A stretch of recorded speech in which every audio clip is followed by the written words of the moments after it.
First off, I want to give a lot of credit to Pittsburgh. I thought they were, played really well. They got a really good basketball team. Coach Capel and his staff have done a great job, and they're a really good basketball team, not only for this year, and obviously they're very young. They're going to be really good next year as well too. So a lot of credit to Pittsburgh and Coach Capel and his staff and team. Bottom line is 22 turnovers.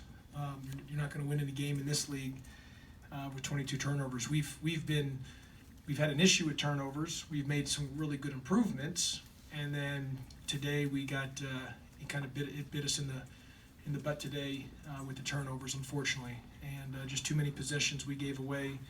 So that's just not going to win the game. They had 20 points off of our turnovers, and that's the difference right there. And Champaign, number 11, played great. I mean, really just a high level game for him today, and he's been playing well. Played well versus Notre Dame, hit some threes.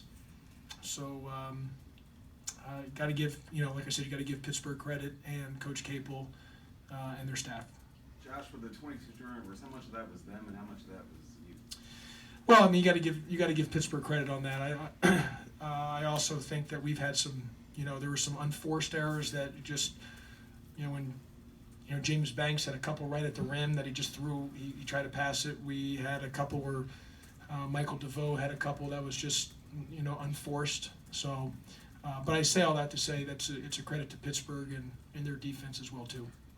Pitt had struggled against a couple zones recently. It seemed like they were able to get the ball into the middle more effectively against you. Did they do something different than you had seen? No, they did a nice job. I thought, and that really didn't affect us as much as the turnovers, just getting in those extra possessions, because there was a period where they were really struggling to score, and McGowan's hit a couple big threes, but and obviously Champaign had a couple of those corner threes, but the middle shot wasn't as much of an issue. It's just the turnovers. You're giving them more opportunities of extra possessions to keep getting extra shots, and of course, we were fouling as well too at times. Got them in the bonus early in the first half, and like early in the game we should have been up maybe 16-4, but we had just turnover after turnover that allowed them to hang around, and then they were able to tie the game and take the lead. I think around the technical, you guys cut it to 3. Then Pitt kind of went on a run. What was? Well, we cut it to 3, and then James Banks didn't do a good job from the free throw line today. Unfortunately, he's usually a pretty good shooter from the free throw line. One of our better free throw shooters, but he was 1 for 5. He missed. That we left a lot of points on the board there with James, both on not finishing right there at the rim and then from some free throws. And he's a good shooter. Unfortunately, the ball just didn't fall for him. But the 22 turnovers really got us today, and that's a credit to Pitt.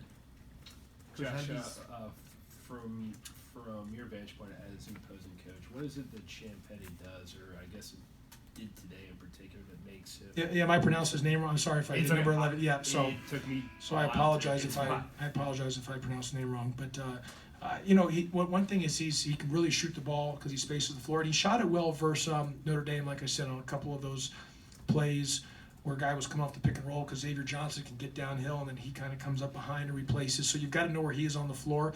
And that middle shot is a hard shot. It's not an easy shot because your back's to the basket, you turn, and people think, well, you're open, it's at 15 feet, but it's a tougher shot, and he made some tough ones. And he's a good basketball player, and he has some big offensive rebounds too.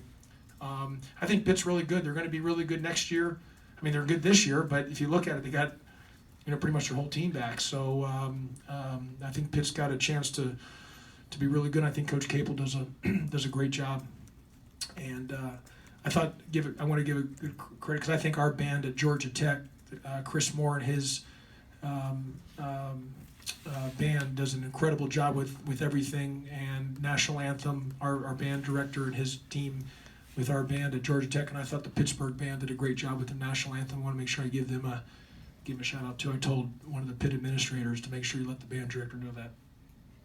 Coach, how do these losses, where you're playing against a team where you're kind of closer to them in the standings, in a league that this kind of clusters with the middle? Yeah, this was a big game for both teams, because we were, we're like you said, we're kind of clustered in the standings. We're jumbled right there, and this is a big game. Now we got them back at our place. But this was a big game, and Pitt, they won the big game. And that's something for us to be able to do to take the next step. What we're trying to do with our program is got to win these type of games. And we just didn't get it done, and 22 turnovers isn't going to make it happen. One more. Josh, Wayne, you guys are playing a team, that's down a couple guys in its backcourt. As a coach, how cognizant of that are you, and how does that maybe alter your game plan on some instances? Well, I don't know. I think less is more sometimes. I think having more guys, it allows them to, or having less guys allows their better players to play. Now, I know Murphy's a really good shooter and that good stuff, but, Xavier Johnson, McGowan's, number 11, if you have more guys, sometimes what can happen is you're trying to get more guys playing time and those guys play less minutes. So sometimes things happen where you have an injury or two, but if as long as your main best players are getting on the floor, that's, they kind of get in the rhythm and the flow of the game. And again, that's just from a general perspective. I don't know what coach, I'm not talking about Pittsburgh. I'm just talking more in general for how I personally feel on that. So I think Pittsburgh's really good. I think they're a really good team. I think they're very well coached. I think they play hard. And I think you got to give Coach Capel and his staff a lot of credit. And I think they're really good this year, and I think they're going to be really, really good next season. I think I would be surprised if preseason rankings next year, there's a lot of games this year, but they're not one of those teams that's, preseason top 3 or 4 picked in the ACC.